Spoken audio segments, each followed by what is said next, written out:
Are you ready to get real? Welcome to real estate, the world's loneliest career, where you're always out of balance, unfulfilled, the role models are fake, the numbers unattainable, and you're just supposed to be and do it all. Join self-made millionaire real estate agents, wives, moms, and business owners as we level up, learn from special guests, and elevate and disrupt an entire industry through real education our way. Hi, everybody. We're so excited to be here. Happy Tuesday. We are very excited this morning. We have a friend, a guest, an amazing person here with us who maybe is going to help us make some sense of this wild market that we're in right now. But Dawn Keller, who's the principal for Crown Capital Multifamily Investments. So Dawn is a big multifamily investor out of Dallas, Texas. So Dawn, tell us a little bit about yourself first, please.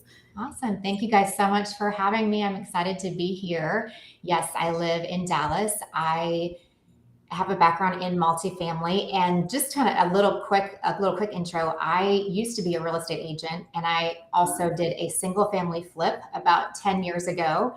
And I realized very quickly that was not what I wanted to do. And then started looking at bigger. I wanted to go bigger. My thought was like, how can I scale this? Right. And I think a lot of that think in terms of just growing our own businesses. And for me, multifamily just kind of checked all the boxes. So now I partner with other investors it's a syndication. So we essentially pool our money to buy big scale properties, multiple million dollar properties, mostly in Texas and Dallas, Fort Worth area. So, the market, similar to what you guys are seeing, I've seen some of your podcasts, and the market has changed so much. The beginning of this year was like a buying frenzy. And then like Q2, it seemed like everything just came to a screeching halt. So, excited to kind of talk with you guys today about what we're seeing. And I think, we're seeing it's similar. It's kind of a reflection of what you guys are seeing in single family. We're seeing the same thing in multifamily. It's just a different client base, essentially. So I guess my first question is, from an investor standpoint, why on earth would investors buy at the top of the market and then all of a sudden completely ghost our market when everything's on sale? Where the hell are they? How do we find them? Are they on vacation? Where do we get them from? I will pull them back so that we can get some of them back in the market so that we can have some kind of Jones effect or some kind of excitement on these properties, because we're just not getting the looks right now, because buyers are, for whatever reason, they're terrified right now. And also, I think in hiding. I don't know. We're trying to on vacation. Summer.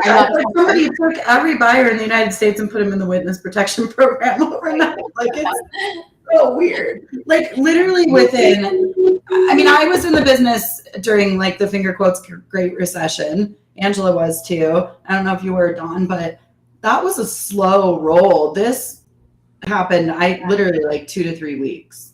It was like shutting off a faucet. And what's funny, everybody was clamoring over paying top dollar for properties just 2 months ago, 3 months ago. That blows my mind. And now when everything's discounted and on sale, people are like, what? I don't know. I think there's just a lot of nervous buyers. They want to see what's going to happen in the financial industry. Mm-hmm. And we watch that very closely, as I'm sure you guys do. But to us, I'm a buyer, so I'm on the purchasing side, and all the experts that I've talked to that have been doing this way longer than I have been, they have not stopped buying apartments because they recognize an opportunity when they see one. Mm-hmm. So the smart guys, and I don't know if you guys are seeing investors, if anybody is purchasing on your side too. Yeah, because I feel like a lot of single family, if you're selling to a homeowner, they may have hit pause and they want to see what's going to happen in the next few months. I think for investors, I think this is a great opportunity, and for someone who just understands the market. We all see that real estate only goes one direction. Yes, there's dips and fluctuations in the market, but over time, real estate only goes one direction. So that's what I always like. I like doing education for newbies coming into the investment side. Mm-hmm. And that's what I would say. So do you think that real estate is going to be worth more in 5 years or 10 years than it is today? And every one of them is like, yes, absolutely. Okay, so what's the problem? Then now is a good time to buy. especially when it's on sale. And people are like, oh, well, interest rates. Okay. Interest rates are, I mean, I would rather buy now before they go even higher. And they probably will go a little bit higher. So now we're still in a really good window of opportunity to still buy when interest rates are still relatively low. It's all relative. Think about, gosh, when interest rates were 8% and, you know, and people were buying then. So that blows my mind. I think we got so spoiled, right? We got spoiled of those low interest rates, but we were paying top dollar. So that's the part that people don't understand is like beyond top dollar. And that's the thing that buyers don't seem to understand. And again, we have to be the hosts. We have to educate them on this. Number one, we talked about last week. I still really feel like buyers think that all of that overpaying is still happening in addition to the fact that rates are up.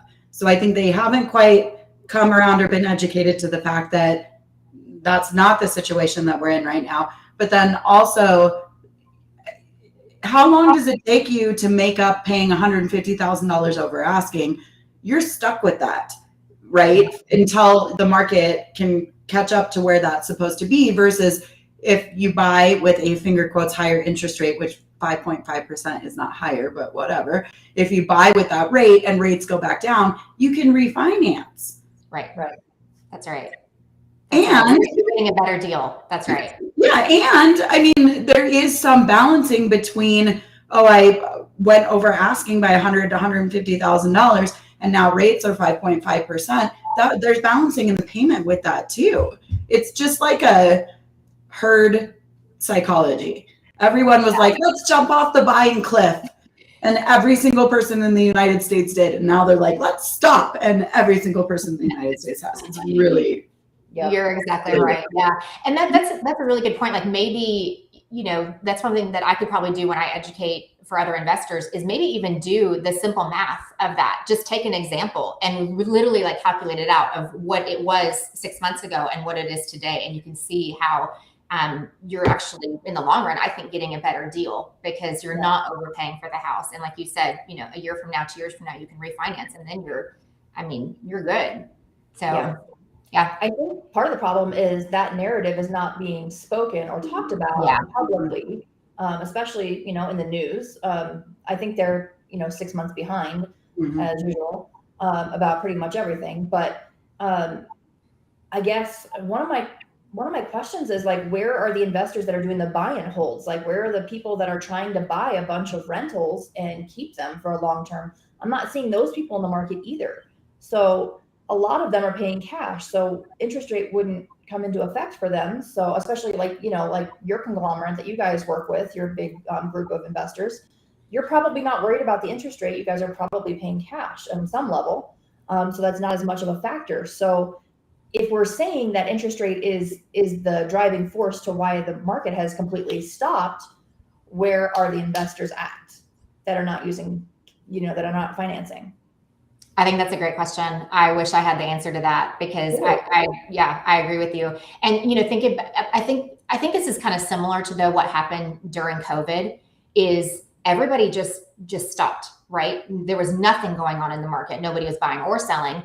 But in my space, there were some people those few that recognized an opportunity and that still were willing to buy during that time because it's a big question mark. Nobody knows. Nobody has a crystal ball. Nobody knows what's going to happen, but they were willing to take the risk because they saw an opportunity. And those properties, those owners made out the best by far. They were doing 18-month holds and getting 130% return, 150% return for their investors in 18 months because they bought during a time when no one else wanted to do anything. I mean, it's the same thing in this. You think about the stock market.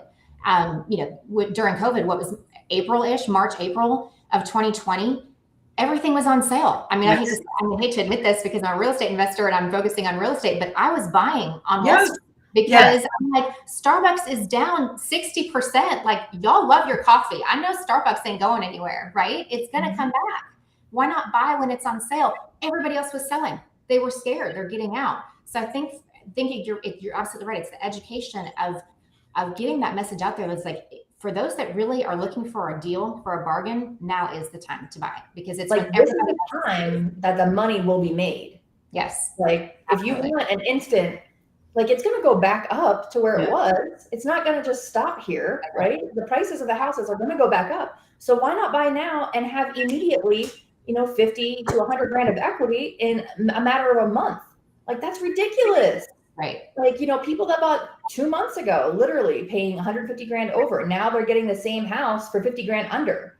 That's a massive improvement, right? Mhm. Like, Well, I think half of it is because you have idiots like this, which you probably can't see my phone, but this is a real estate agent. This is a real estate agent yesterday on his personal Facebook profile saying, I bet house prices come down 20% in the next 90 days. Fight me.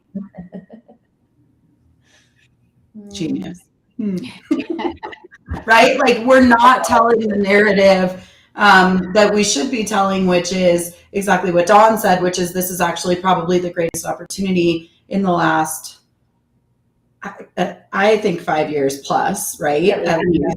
At least for buyers to go out there and buy, and that interest rates, can fluctuate and they can always refinance if they come back down, but that's not what we're being told. We're being told that they're going to continue to go up. So money is on sale. It's not just the house is on sale. Money is on sale right now. Well, that's media for you, though. I think, that's media, and people see inflation and and people that have never experienced that before, they don't know what that means. So I was at an event a few weeks ago listening to Pensford is one of the companies that we follow, the interest rate, they're the interest rate guys. And they're saying the average recession is 11 months. And that was kind of, even to hear that, I'm thinking like, if 11 months, that's nothing, right? Mm-hmm. You could ride that out in a heartbeat. And I think that's the part people are like, oh my gosh, we're going to be in a recession. We're like headed, we already are in a recession. That scares people, but they don't even know what that means. They don't even know what that means. No, and they also don't understand that with regards to the housing market and real estate specifically, in every recession we've ever historically tracked outside of 2008, housing prices have still escalated. Yes. So they may not go up 20% a year, which we've been telling you guys is not normal for the last 3 years, right? Like this is coming, right? But they may go up 0.5%, 1%, 3%, but there's a massive difference between a housing crash and a recession as well. And people don't get that either. But I do think Angela's question is really interesting because it kind of just occurred to me, like we spent a lot of time at the end, I'd say like Q3, Q4 last year, talking about massive corporations coming in and purchasing a substantial amount of American real estate, right? Like BlackRock, Open Door, Zillow, all of it. Like, where are those companies right now? Like, I have one transaction with Open Door right now, and they paid way more for that house than they should have. I have to check my watch. It's closing right now, thank God. But they paid $60,000 more than the same house down the street because they don't know the market. So I'm going to call them and see how many more of my listings they want to buy this week, because it seems like their intel's a little slow. But it is interesting. Like, where did they go? Why were they willing to buy? And I think that these are the things that smart people are asking themselves also, by the way. Like smart buyers, smart investors are asking themselves, like, why is it that BlackRock was willing to buy 6 months ago, but they're not willing to buy now? Why is it that Open Doors, all these other companies were, is this a sign of more to come? So I think smarter people are asking those questions, And I also think that agents are asking those questions, not that we're not smarter, but we're asking ourselves, like, wait a minute. So I'm competing with Open Door, and they gave my client an offer of 40 grand more than I think I can sell it for. And right now the market kind of sucks. What do? Do I tell them that I can list it for that? No, you can't, because that's not what the market is telling you. It's better for your client to probably sell to them right now directly if they can get it, it's a really tough spot. Like, you need to really guide your clients right now. You're going to have some serious objections coming your way real fast about why your house is sitting. And that's not a you issue specifically. It's a nationwide issue. It's not isolated to just your market. It's my market. It's Lindsay's market. It's Dallas, Texas market. It's every market in the country, I'm pretty sure, except for what looks like Panama City Beach, Florida. Because I'm like, I would love to buy a condo there on sale. There isn't one. Murphy's Law. Right. But you know, So it's a really tough spot for agents and their clients. You have to be honest. You have to show them data. You have to, you know, come out of the gate with a game plan. You got to start thinking outside of the box again. Like this isn't the time to just throw it in the MLS and forget about it, and then like check back in 30 days and oh shit, your house is still on the market. Like, right. Yeah, I think you're right, can't and I think sellers are going to have to get a little more aggressive too into into pitching their house, and you know, so you're right, because a couple months ago, I was tracking down brokers. I would try to like leaving messages for them. It's really difficult to get them to call me back because they're so busy and they've got, you know, 20 people making offers on these properties. And now they're calling me. Now they're you know, they're after me and they're trying to sell it to me. That completely changed. That wasn't happening 2-3 months ago. And, you know, so now, you know, I got an email actually from a broker this morning that was, some things that the owner has done to their property. They put some money into it for some electrical thing. Before they were just selling as is. And now you're realizing is like, okay, we're willing to put in some money. We're going to kind of do some things to the property to make it more appealing, to make it more attractive to buyers.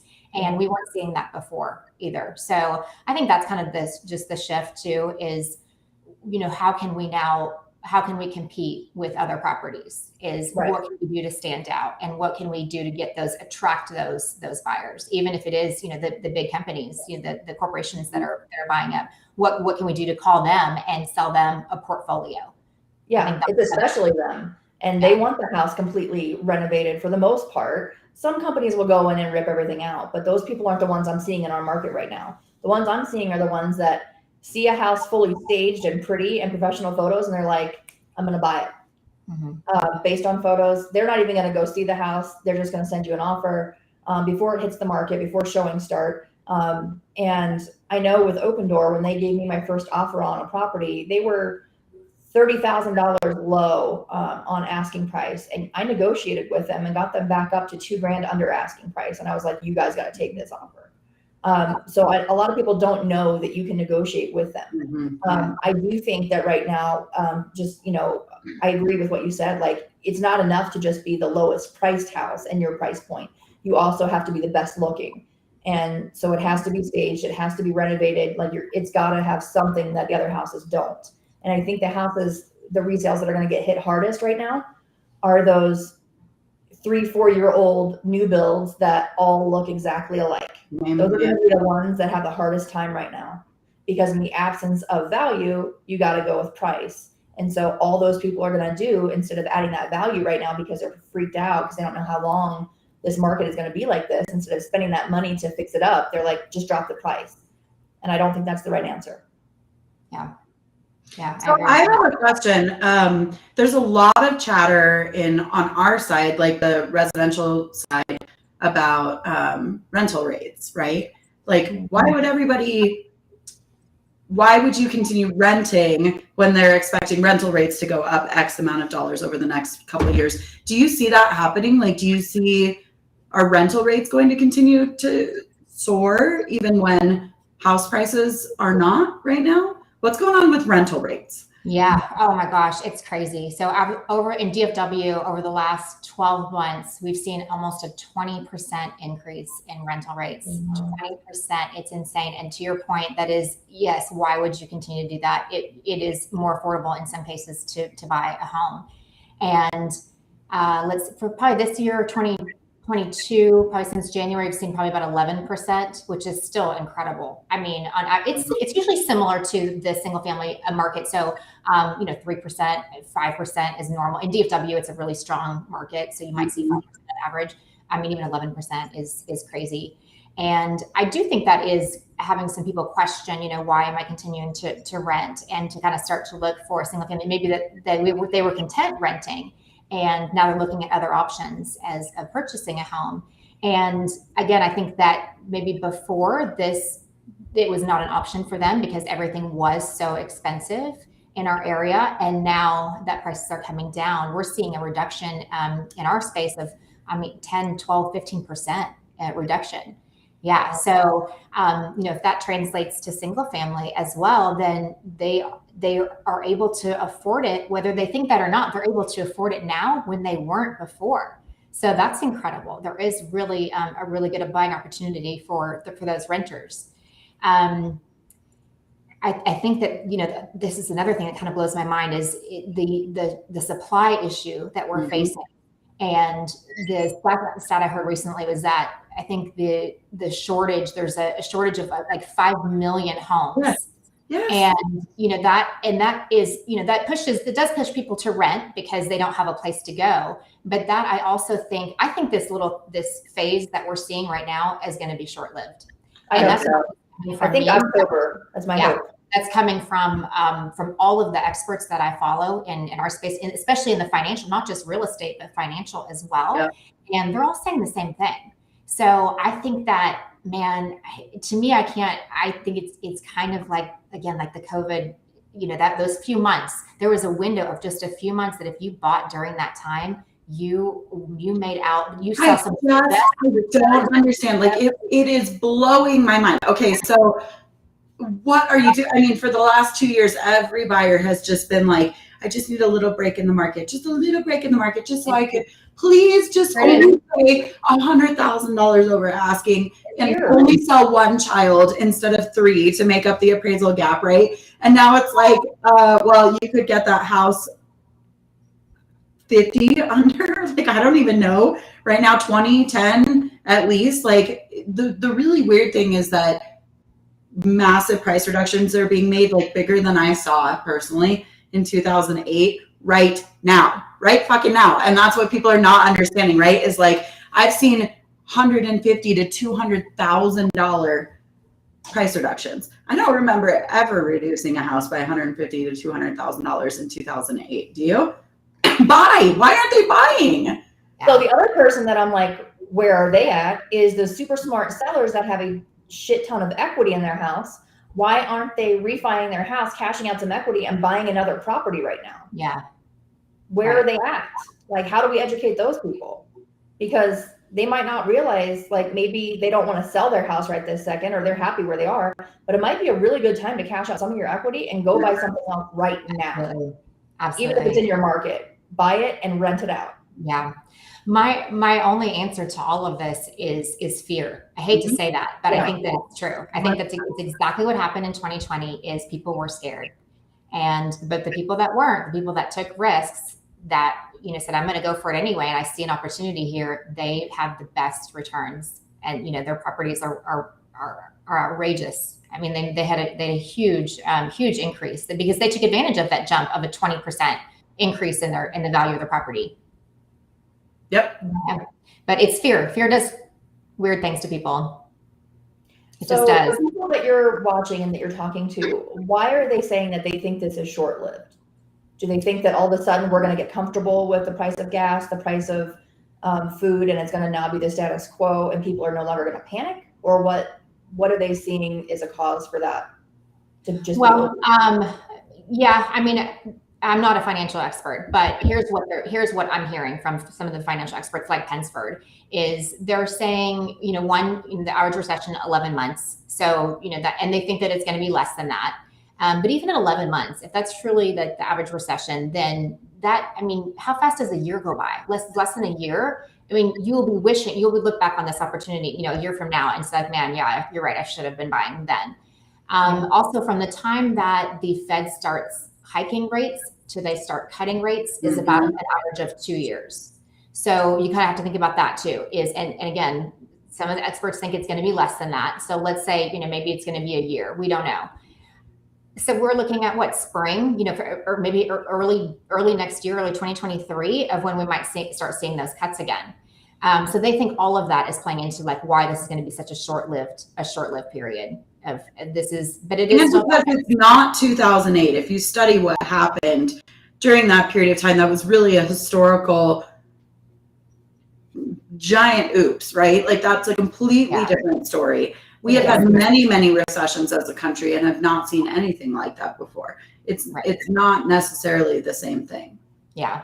And the last thing I would say is the supply issue, which we touched on that a little bit, but there is a huge supply issue, and that's going to take years to come back from. So there is a finite number of homes in the United States, and there is, even though this is, I feel like, a pause in the market, it's going to come right back because there still is a shortage, and that's going to take a really long time to rectify that shortage. 5 million homes, and that's what we're faced with, a shortage of 5 million homes. People are going to start realizing that, okay, if I want to buy, if I want to get on this, then I need to make a move. I need to do something. Sitting on the sidelines has never been a good solution. I don't care what market you're in, but especially in real estate, sitting on the sidelines is never a good solution. I mean, I am all in. I'm sure you guys are too. I'm all in on real estate, but just because of the appreciation alone that we see in this country is phenomenal. And honestly, I don't care what market you're in. Yes, you have to you have to have a new game plan, like we're discussing. But to me, anytime that you buy is a good time to buy. There's a finite number of homes. There's a finite number of real estate of land in our country. And the more that you can get your hands on, the wealthier you will be in the long run. I love how you said real estate only goes one way. Like, I'm gonna put it on my wall. I love that. So Victoria she's a lender in Colorado here, and she does a huge amount of residential lending. And she says we are going to see a bigger hike in housing rates before the end of the year, and then Q1 of next year, 2023, they'll come back down. Right. So buy now, okay, make the payment until Q1 of next year, and then refinance. Yeah, because guess what? As soon as rates start coming back down, guess what happens? Prices go up. Yes, ma'am. Prices go up. Also, people do not want to pay a higher rate on second homes. So if you're in a second home market, they're getting hit hard right now, because people have pulled a lot of money, combined with what's going on across the country with so many municipalities taking away Airbnb and VRBO stuff. Second home market is rough right now. Heather says, hi Heather, by the way, I love you. I think in the next 60 days, once the changes for HOAs take effect, it will be a positive change for properties. Heather works for a lawyer who works in the HOA space, so I agree with that too. But yeah, I mean, I think it's just I feel like I sound like my mother, which I love my mother, but I never thought this would come out of my mouth my entire life. If everybody jumped off a cliff, would you jump off a cliff? And I literally think that's what's happening right now. It's just unbelievable. And I get it. The clients that we work with, they're not real estate investors. They're not in real estate. I think that we've done a shit job as an industry of education over the last couple of years, because we just assume, well, they look on Zillow, they look on Redfin, they have all the information already that they need. And that is definitely not the case, because I think if we did our jobs correctly, people would understand that you buy when there's an opportunity, right? Okay, I mean, stupidest example of all time. You're watching a pair of shoes on the internet.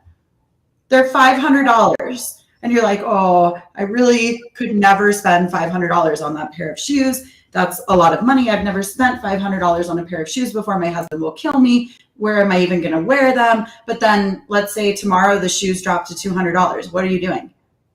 You're going to buy the shoes. You're going to buy the shoes, right? So why is it that Amazon Prime Day brings everyone out of the woodwork to buy everything, but it's Amazon House Day and no one's buying?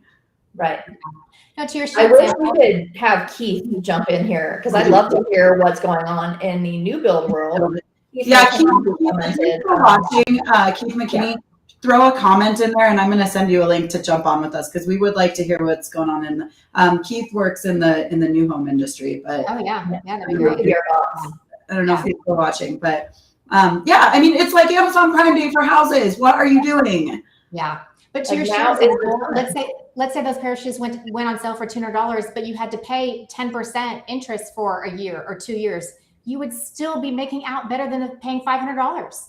It's still cheaper. That's exactly what we're looking at. Yeah. And Oh, it's and by always the way, renting. you're probably putting those $200 shoes on a credit card with 21% interest.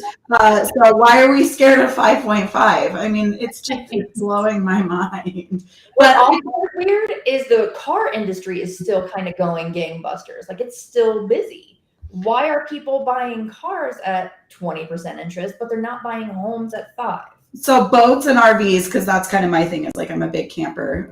Those have come to like. Ooh, I've been watching boat prices. Yeah, I would think would be a controlling factor for that. Yeah. Yeah, that's for sure. And then also, that market was so driven by COVID. People were like, well, we have to get out of the house and do something. And if we can't go to a restaurant, we're going to do all this recreational stuff, right? So like now that life is kind of more back to normal, they're not doing that stuff as much. They're going back to like town. But yeah, cars are still moving. Yeah.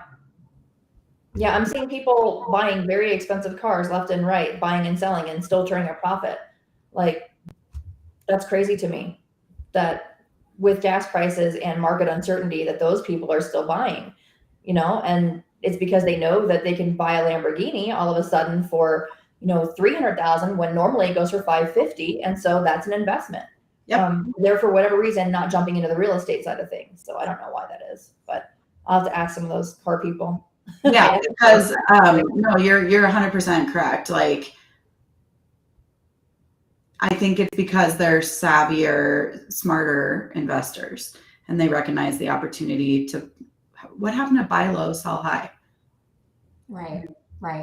Yeah, So to your viewers, I mean, definitely, I would say, I mean, now's a great opportunity. Just don't be, just because everybody else is kind of sitting on the sidelines. Don't worry about them, because if you jump in now, you will not regret it.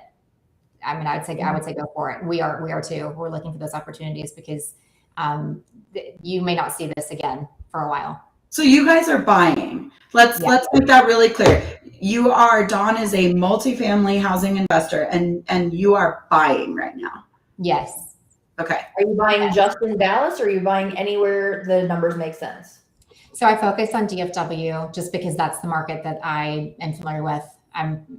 This is my home, been here for 35 years. And so I'm just familiar with the market, but I know a lot of investors also like in my space that are investing in Florida. Look, I mean, you watch the patterns, right? So you watch where's employment going. You see this huge migration to the Sun Belt, right? So all Texas and Florida. And I mean, for you guys too, I mean, we've seen a lot of people out of California even shifting your way in Colorado. So, and then Colorado is now moving to Florida. That's right. Yes. Mm-hmm. Yeah. So, but you do kind of want to watch those migration patterns, because for us, as an investor, it's different than a home buyer. So we want to invest in the areas that we're seeing those migration patterns. So yes, I do focus primarily in DFW, but so all of I mean, there are a lot of people in my space though that are pencils down right now, that are doing the same thing because they are fearful and they want to they just want to wait and see what happens. But I'm in some exclusive mastermind groups that we get a lot of some really good speakers in that have they've seen every market cycle that there is. And so that's who I'm following. And they're going all in. They're like, this is buy as much as you can right now. Buy it. It's on sale. It's on sale. So it doesn't have a good sale. I don't get it. I don't get it either. I love sales. I don't know. And the way that I don't understand any of it. The way that, the average American lives in their home 5 to 7 years, right? So like, are you telling me that you can't withstand an 11-month finger quotes recession? Right. And then also explain to me how every single human on planet Earth the last 2 to 5 years has been like, we're overinflated. So if we were that much overinflated, aren't we just coming down towards a balancing of actual market value? Exactly. How can you crash if you were way overinflated, right? That's You're right. just balancing to market value. Yeah, you're exactly right. It's just normal. This is stabilizing. Yes. Yeah. But it's really making people panic. Are you guys nervous with that change in rental rates going down a little bit, or you just assume those will come back up when things upswing? I think I think they're going to level out. Yeah, that's a great question. They're going to level out, but when we're buying in areas that have such a strong growth, like DFW, not worried about it at all, especially when you're buying the property at a much cheaper price. And like we've been saying, that if this is potentially the new norm, I think we got so spoiled by having those incredible, ridiculously low interest rates. And I don't know that we're going to see that again for a long, long time. So that's a crisis. Those rates came out of crisis. Let's not forget that. That's what you're right. Like, that's not normal. And I think, that's what I always tell investors too, is when I talk about some of like the returns that people, we're seeing like 150% in the 18 months, I said, that's not normal. Like, yes, that was a great opportunity, but like, that's not normal. And I think because it happened so fast too, the change just happened so quickly. I think that's what's thrown a lot of people. And it's thrown us, like raise your hand if it's thrown you. I mean, literally, to see things change in 2 to 3 weeks, it does feel scary. I get it, Yeah. I wish I knew what the one thing was that caused that to happen. Rates and people yelling recession. Yeah. In my opinion. Yeah. But to your point, Dawn, to those people who are like, well, I want that 150%, value gain, you should have bought during COVID and you should be buying right now. That's right. There's your window, I mean, that's literally, that's it. There's your window. Exactly. I think the other factor that at least we see here in Colorado Springs, because we're so military heavy, is the normal patterns of influx and PCSing and moving to other places is not happening right now. Like, there's not the influx of soldiers and military folks coming in and going out. It's just not happening. There's more people going out than coming in, and our normal PCS rotation is not happening. So I don't know why that is, but that is definitely a factor with who's buying and who's able to buy right now. There are a ton of people living on base, wasting all of their BAH they're given every month to live in piss poor shit housing that is owned by Balfour Beatty on that base. And it's really sad. And those people are the ones that should be buying and creating wealth with that money that they're given every month. But you can't get to them to educate them because they've come from all these other states into Colorado, and they're like, we can't afford to buy here. That's what they're being told. And that's the narrative that they understand. And so we have to figure out how to get to those people and re-educate. Yeah. Because you're right. That was true. They were being outbid, right? But that's not the case anymore. Yeah. That's not the case. They're having to leverage all of their savings to be able to get into a home. And then, grossly overpay in most cases to buy. Well, and first-time home buyers, zero chance over the last 2 to 3 years. VA buyers, zero chance over the last, but now they have a chance again. And I think it's just that information isn't being matriculated out to people. Right. Yeah. Not yet. I think it's going to just because the industry changed so fast that I think it's going to take a little bit for that messaging to get through, for people to understand that the market really has shifted. Yeah, but it's coming. They're coming. I'm confident in that. We're trying to lead the charge, and that's the thing for everyone that's listening. We talked about this last week. And I was really happy, not that like the universe revolves around us or anything, but I did see a lot of posts after we had that conversation last week from agents being more positive and talking, because all they've talked about for the last 2 years, 3 years is house sold for X amount of dollars over asking in X amount of days, right? Now that messaging has completely changed to buyer got house X amount of dollars under market, buyer got first-time home buyer incentives, buyer got closing costs. I mean, as we're sitting here talking, I probably have 10 emails, like literally while we're sitting here talking, $5,000 towards closing costs, interest rate buy down, offered on this property and this property. So, we talked about having to shift the narrative to the new market that we're in. And that's what needs to happen. We need to lead the charge in the information that's out there being correct, because it hasn't been. You're absolutely right. Yes. Yeah. And I think that's it. That's part, and that's what I like doing too in my business, is the education piece. I like doing that anyway. So I think, you're not pushing anything. You're just providing the education. And with that, you're providing an opportunity. I love that. I know that we need to touch on how to have tough conversations with your sellers right now if you do have a lot of listings. One of the big ones is price reduction. So how do we have that conversation, Lindsay? Like, what are you telling your sellers? Well, typically, and to be honest with you, this was my strategy. This has been my strategy for 21 years, is to talk that through with people from the beginning, right? Nobody likes to have bad news dropped in their lap out of nowhere, right? So in my opinion, the conversation, even in the heyday of the market the last couple of years, should be educating them on the data points that you need to hit in order to know that you're priced correctly. So we should be seeing this number of showings per week or per month, and this many showings should translate to an offer if we're priced correctly. And if we aren't seeing that level of showings and we aren't seeing that level of offers coming through, then we priced too high and we have to talk about a price adjustment. So I talk about it more frequently.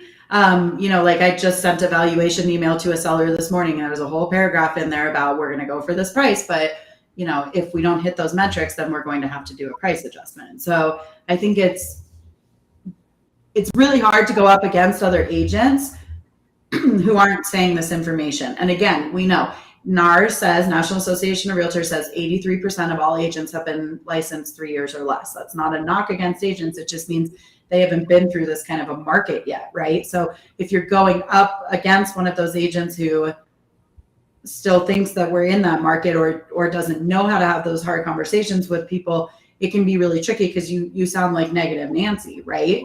But you bring along data. You need to really lean heavily on the data so that it's not coming from you. It's what's happening in the market. Mm-hmm. And then when you get to that point and you haven't hit that average number of showings and you haven't hit those average days on market, then you need to approach the seller and say, unfortunately, this is a sign from the market that we are priced too high and we need to make a price improvement. Yeah. And I think we also need to start having the tougher conversations and building relationships with property managers and saying to our sellers, look, it might not be the best time for you to sell your house right now. If it was me, I might hold on to this house another year and then look at selling it when the market comes back up and is a little bit better. For now, if you guys are moving elsewhere, which a lot of our folks are, maybe hold on to that as a rental for a year and then jump back into the sale market. Because it's the right thing to do. Like leaving houses on the market for, 190 days and that kind of stuff is not the best thing for your seller right now. I think we're going to start seeing a lot more properties that are kind of getting stale, that have had like 15 price reductions and really no marketing, that are just not going to sell. And I think people are still looking at days on market like it's gospel, and it's just not. Correct. And I don't know if it's just clients, but it's definitely agents. They're definitely attaching a stigma to the house if it's been sitting for longer than 3 weeks or whatever it is. Well, and they're panic price reducing. Like we're seeing, 5-digit, 6-digit price reductions happening after 14 days on market. Like, what are you doing? I think that they're not spending the time up front to run comps properly and I'm calling appraisers that I've worked with before. And I'm saying, look, I don't see this price. Like, I need some help. What are you guys seeing? What are you claiming the market is? Because it's not accelerating anymore. It's absolutely declining. And what kind of a adjustment are you guys going to make to houses that were in the same neighborhood that just sold, 2 months ago versus what it is now? And it's a big drop, because the banks don't want to, cover that when somebody defaults. They're going to much rather cover that at a lower price point. And if they have a lot of market uncertainty, those appraisers, because it's their opinion of value, they can do whatever they want. And they're kind of going to start running our market, I think. People are going to start seeing that a lot more than they did a few months ago. We could just make a price. I think they're going to be a bigger factor. How do you have the conversation with the seller who refuses to reduce their price? I know people want to know the answer to that one. So what happens when you approach your seller for a price reduction and they say no? I mean, I have 2 of them right now. They think the market is something different than it actually is, and showing them how many people are looking at their house versus how many people need to be looking at their house to get an offer is the only metric I've got. And ultimately you're going to have to start having those harder conversations of, do you want to spend, thousands and thousands of dollars to market these homes if they're going to sit, if your seller's not going to be reasonable. You know, and you're going to need to make some hard decisions about whether or not you need to keep them as a client. You know, I've got one right now that is just not moving, and it needs a massive price reduction. You know, versus what it was a month and a half ago when we listed it. It was right on that cusp. It was like a weekend too late of, you know, you missed the market by a week and a half. And there's nothing I can do, you know, at this point. If you don't want to reduce the price, you can either hang on to it for another couple of months and hope for the best, hope the market shifts by then, or, you know, we can part ways, and I'll reach back out to you when I feel like the market is changing. But for right now, I would hold on to it. You know, I think people, agents and sellers, they're going to need to get used to a property sitting 30 to 90 days. Yeah. You know, I mean, in a lot of areas here up in Denver, the price reductions aren't even working. No. You know, and it's again, like Dawn said, we've gotten so spoiled with like this immediate effect in real estate, where I know you've seen it, Dawn. Like, I can't imagine how multifamily, like how long a transaction or how long you can sit on the market in multifamily. How long is an average multifamily property on the market? Oh gosh, 60 days. That's normal for us. Yeah. So now we're seeing longer than that. Again, I've got, you know, brokers emailing me, and they're just trying to get me to just come out and look at it. Just come just come see it. Because they, you know, then they want to get me out there and then sell me on the aspects of the property itself, which is a good, you know, good tactic. They come out and just see it. So we're seeing a lot of that. So it's definitely, and I've seen some be pulled off the market too, which you guys are. Well, I mean, it's just, it's not immediate right now. So like, you also need to be having, and this is really important, you guys, you need to be having conversations with your sellers that just because we reduce the price 10, 20, 30, 40, $50,000 doesn't mean that you're going to pop into that rush of traffic we've seen over the last 2-3 years. Here's the rule. You will sit on, for average days on market. This is the way that real estate works. You will sit for average days on market when you are priced correctly. Okay. So if you were priced $50,000 high and average days on market was 45 days, and you sat there for 45 days, and then you dropped your price by 50 grand, and now you're in the correct price point, you are still going to sit 45 days on the market. It's not, it does happen sometimes, but in a shifting market, it's not like you reduce the price point 45 grand and it drops. The clock resets when you get yourself priced to the correct price point. So you have to watch that too, you know, unless you're putting those shoes on such a big sale, right? That like everybody's just going to jump in and buy them. It doesn't mean right now in this kind of a market that you're going to drop the price significantly and you're going to catch a buyer the next day. Right.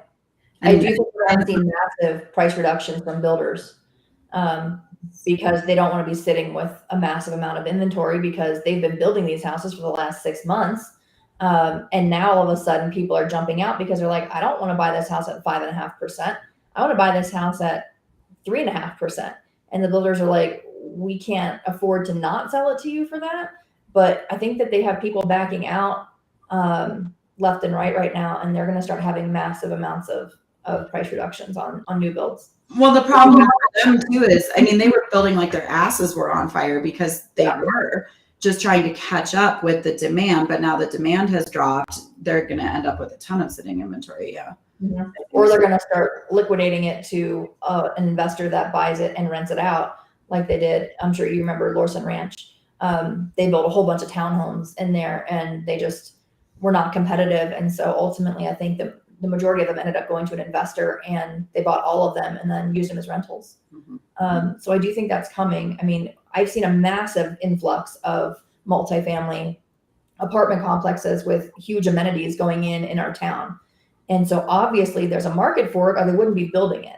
Mm-hmm. But we also don't have a lot of residential neighborhoods, single families or other, that have those amenities. So is it that people are willing to spend it if they're renting, but they won't spend it if they're buying? Like, what is the psychology behind that? I don't get it. But Dawn, I have a question. question. Okay, so let's say you get that email from that broker that's like, please just come and check out our apartment building. What is it that makes you like? What are your buying signals? What is it that makes you say yes to this property or no to this property? Is it that they've done work to it? Is it that it's turnkey, or is it truly just price? Like, what is it?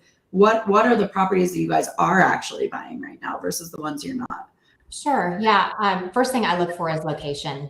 I want to know, not only do I like the DFW market, but it's the sub market that it's in as well. So that's the first thing I look for. And that's, that's no secret, I think, in real estate in general, if you buy in a good location. So we look for the same thing that, that home buyers do is a good school district.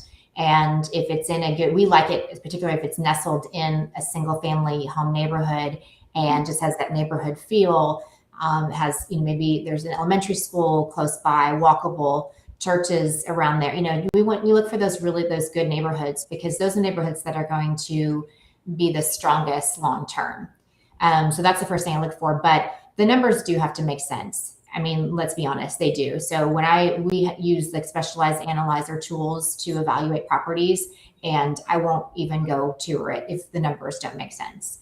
But for us, with the price reductions, even though we're looking at those higher interest rates, with the price reductions and with the strong rent growth that we're still seeing, a lot of times those numbers still pencil out. So absolutely. So I'll go look at those properties. But I do like to see when those emails come through from brokers that we used to have like hard money day one, hundreds of thousands of dollars, and that is being reduced.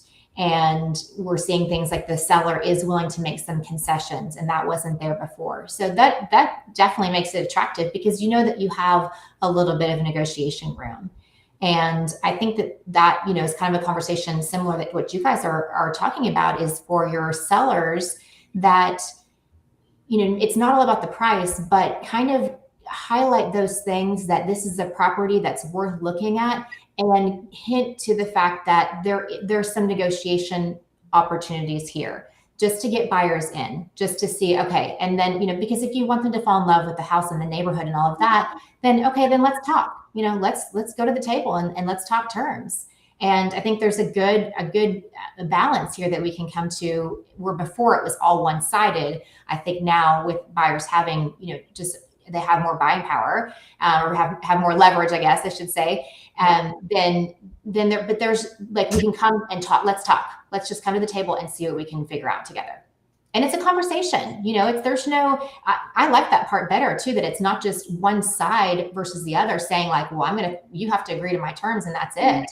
This is a conversation. And I think that's kind of how it should be. That this is not a...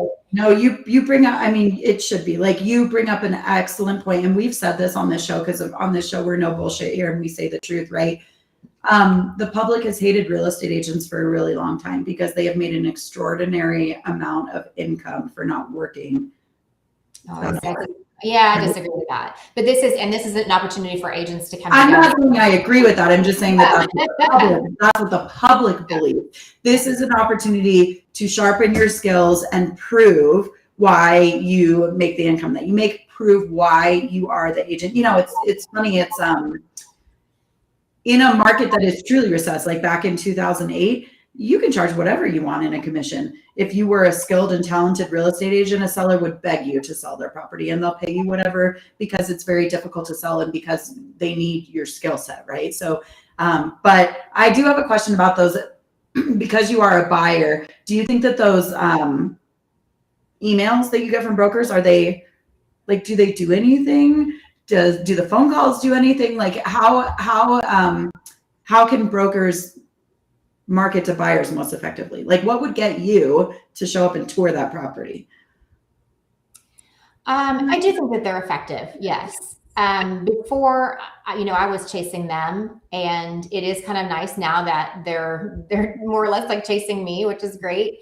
And I think just for me, I like just seeing what the opportunity is. So I'm willing to at least have the conversation to see if there's something there, and to kind of feel it out to see, how much room is there. Just because you've set a price, and again, it's not all about the price, but if I really like the property, then I'm going to dig a little bit deeper into the things that I like, the location and what potential the property itself has. For us, we like to add what kind of amenities can we add, what kind of can we enhance the property to make this a better community for our tenants.